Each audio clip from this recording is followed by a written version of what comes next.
This podcast is for singers who have music in their soul and want to be in the spotlight. We are INVICTA Vox Radio. Hello, everybody, and welcome back to yet another episode of INVICTA Vox Radio. As always, we are your hosts, Mike and Angie Lee. And today we're going to be talking about a topic that kills creativity. It keeps people from doing what they want to do. It really slows people down, and we see this in all facets of our studio, and that is this idea of perfection. Yep. And really, again, it's something that just holds people up in so many ways. Even in one of the challenge groups that we're doing right now for our students and artists, we have somebody who's been writing a song for 6 weeks, and it's like, do part of the process, then adjust and go forward and then backward and forward. And not that this is a bad thing, right? Because people have to figure this out for themselves, but to take 6 weeks to just keep working back and forth. Yeah, it's... Well, and to speak to that a little bit more, we're not talking about a first-time songwriter. We're talking about someone who's written hundreds of songs. So he's been stuck on the same song for 6 weeks straight because he's just got analysis paralysis, because he's got this grand vision of what he wants the song to be, and he's just not writing that song. And so he keeps rewriting and reworking and redoing, and I'm going to work on the verse today, I'm going to work on a chorus today. And it's like, bro, just write the song. And it might not be the one you want to end up with yet, but just get it out of you. Write something, complete it, be done, move on, try it again. And we get stuck in this analysis paralysis of we're overanalyzing everything, and it's causing us to have complete paralysis in movement. And what we have talked a lot about on this podcast is how continuous movement and being consistent is the game. That's the thing that is the most important thing that you can do to achieve anything, is just stay consistent, daily reps, keep moving. So if the game is consistency, the thing that is not the game is perfection. Perfection is not the game. What we have to state clearly right here and make sure that everybody understands from the beginning is perfection is a lie. It's not achievable. It's not something that you will ever attain. So stop waiting for all of your stuff to be perfect to move. Waiting for your perfect song to go into the recording studio, waiting for the perfect song to put up on Spotify, waiting for the perfect performance to post. It's never going to happen. That is never, ever going to happen. And it's interesting. I have a new artist who came into the studio last week, and he's got a great band, and they recorded a whole album, and decided to scrap it and not even go to mixing because, oh no, that's just not who we are anymore. I'm like, yeah, and that's tough. Dude, that you just recorded a whole album, and he showed me a song from it, an unmixed song, and it sounded amazing. And it's like, why didn't you just like mix your single and at least put something out there to start giving stuff to your audience while you are in the process of this creation, the process of growth? Let your audience watch that with you, because he's waiting to have the perfect album. Well, he's never going to get that. Right, because perfect... Well, quality is always subjective, right? It's not objective. And so really it depends on the listener. To one person, it might be the perfect song. It might be the perfect album. Mm-hmm. And to a million others, it might not be, right? So it just, you can obtain something that moves back and forth. It shifts. Ambiguous. It depends on the time. It depends on the person. It depends on a lot of other factors. And the funny thing is that kind of ties back into that first example we gave, and not that taking 6 weeks to write a song is necessarily a bad thing, because one of the things he's after is using this opportunity in writing a song to actually dial in his sound, to really find what he's all about and what he wants his music to be. And that's kind of a journey where you're drifting back and forth. But sometimes if you put so much effort and energy and dependence and value into just one song, instead of like, okay, I'm going to dial this in over the course of 10 to 20 songs, I'm going to find this. right? Then it almost holds you back from being able to move on and to actually accomplish what you were trying to accomplish in the first place. Oh, absolutely. And, speaking to the songwriting thing even further, so we had a meetup last weekend with our songwriting circle, and we did a really fun exercise where everyone was collaborating on the song and we were putting all the pieces together. But at the end of the class, everyone had already written a verse and a chorus, and they were all different, and everyone was writing their own song. And the assignment was merely to take that verse and chorus, go home, finish the song, post a video about it. And all they had to do was write another verse, and they'd have a complete song or a bridge. I mean, use your first verse twice, whatever. But in any event, the song was almost done for everyone in the class. And the interesting thing is, it definitely wasn't, because of the nature of the exercise, it definitely wasn't the perfect song for everyone. Maybe somebody hit something gold that they just wanted to keep forever, but it wasn't supposed to be. It was just supposed to help us get a rep, get us out of the box. And it was so interesting to me because over half the people, or I guess half the people in the class, really struggled with it. They either didn't post the video because they got stuck trying to analyze what they were trying to do with it, or they felt like they needed to rewrite the song. And it was like, no, this isn't supposed to be one of those songs that you're supposed to put out on Instagram or on Spotify. Like, this is just one of those exercise songs. Just get a rep in, throw it out. But it was crazy to see how a few people from the group really struggled with that. And I think it's because the thing we were writing about was such a cool concept that a lot of the artists wanted to take it and like really create this perfect, beautiful song out of this concept that we were writing about. But the funny thing is, it's like, yeah, but that's not what the assignment was. Like, just finish the song you already wrote and stop overanalyzing this perfect concept and coming from this position of, okay, I have to rewrite this song. Get that song out of the way, move through it, stop overanalyzing with it, let the song you're wanting to write about this cool topic bubble to the surface, and then write it. And I think we have this idea, we get these ideas, and it's not just with songwriting. Songwriting is a really easy one to talk about, but it's in every aspect of our art. And it's the way we sing, the way we're working on our voices, the way we're playing our instrument, the way we're performing, the way we do our hair. Like, all of it plays in to this idea of, I have this perfect image, I have this perfect idea, and if this doesn't fall into alignment with that perfectly, I'm not going to do it. But it's like you said, if you don't move through that process, though, you don't grow.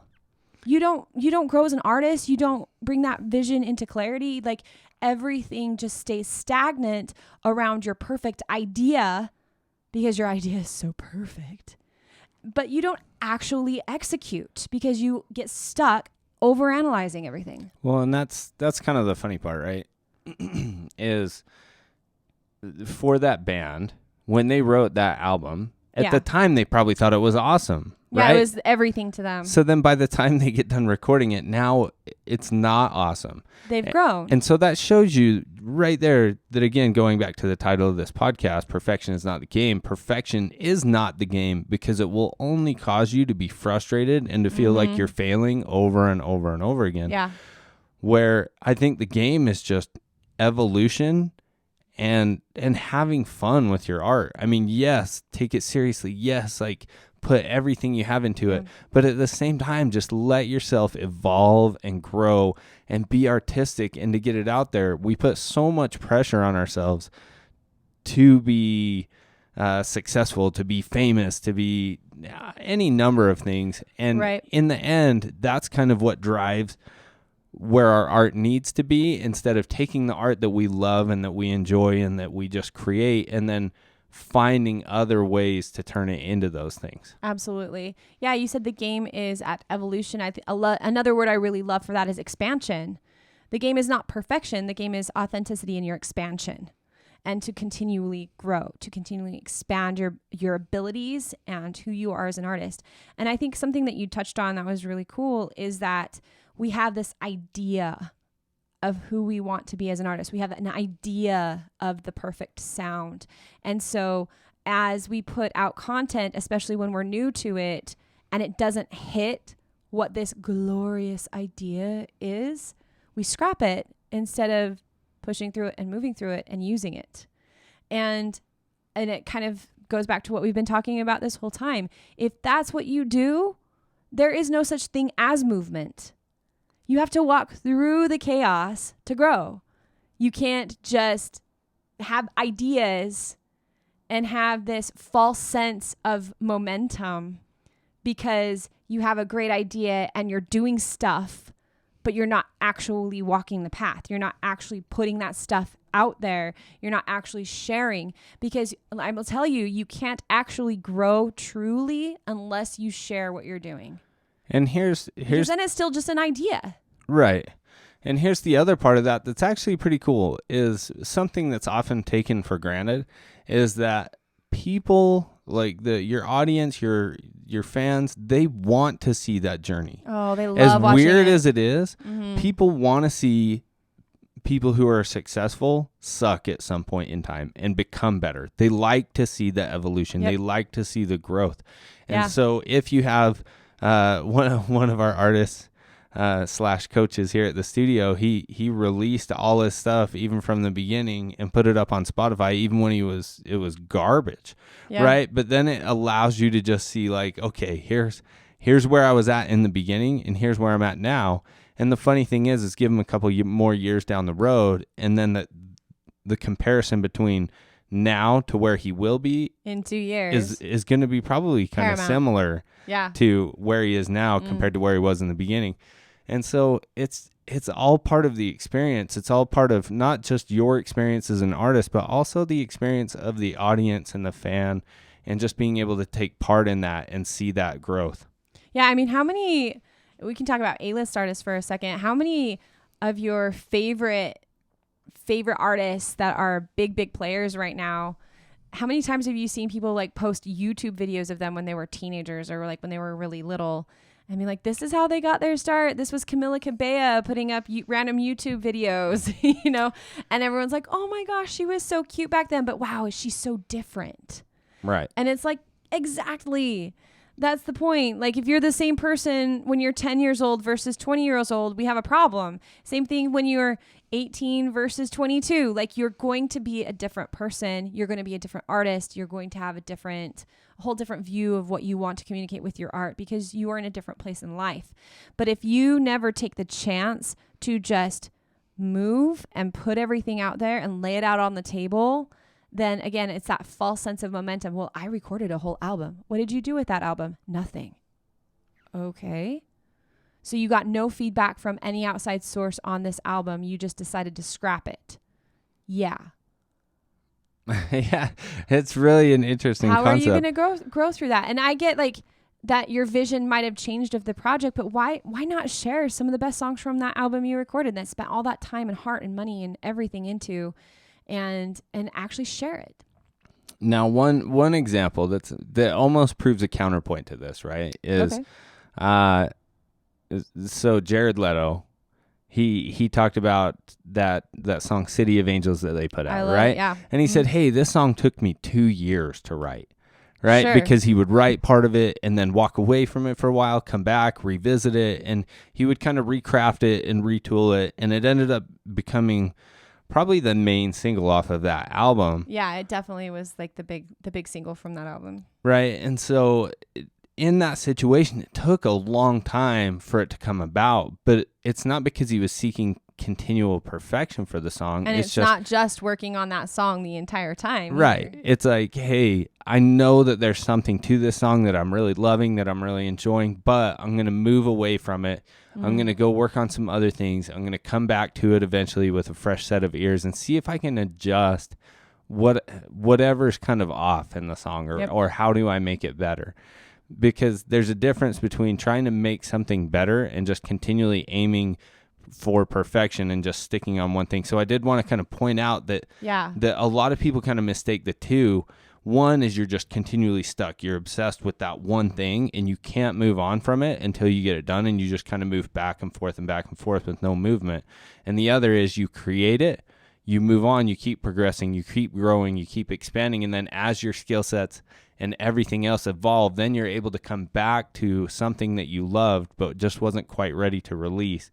And then you can take those new skill sets and actually improve upon what that is. Or you can go back to a song that you loved in the beginning that you did release and recreate it and make it better and have that song expand with you. There's so many different versions of what this looks like, but I think what it comes down to is recognizing when you are being a perfectionist about things.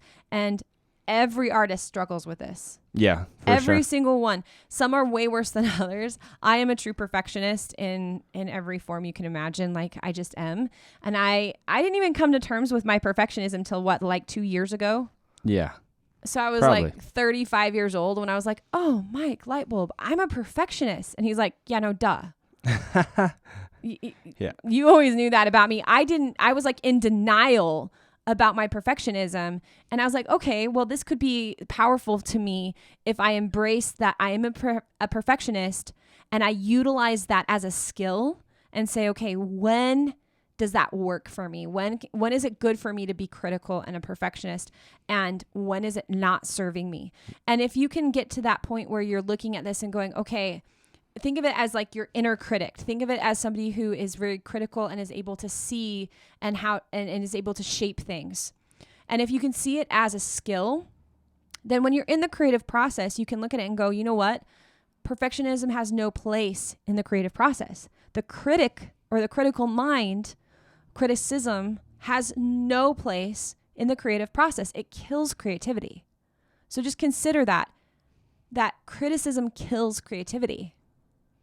So if you realize that, then when you're in the moment of creating, when you're creating beautiful music or a performance or an image or whatever you have in your mind that you are creating, let that creativity just flow out of you. Let it just go with abandon and stop being so critical and criticizing everything you do in the moment, because that's what gives you that analysis paralysis. We're overthinking it while we're trying to create, which completely paralyzes the creativity.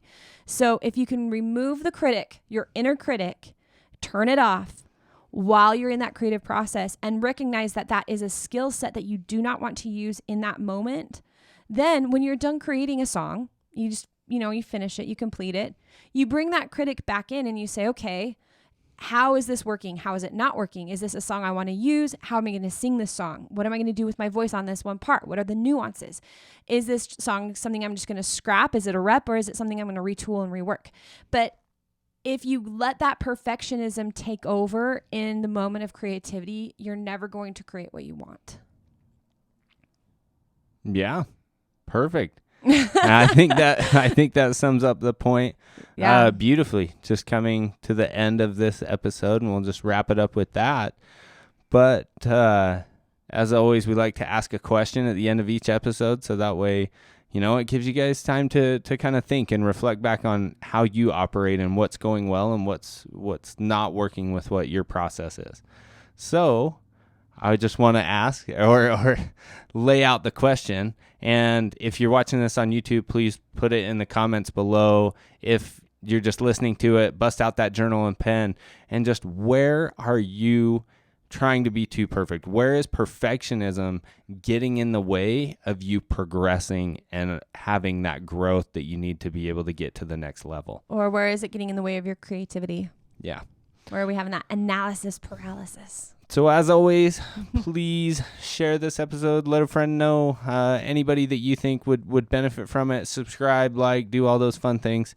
Help us grow. We just want to help you guys in any way that we can. And until next time, peace.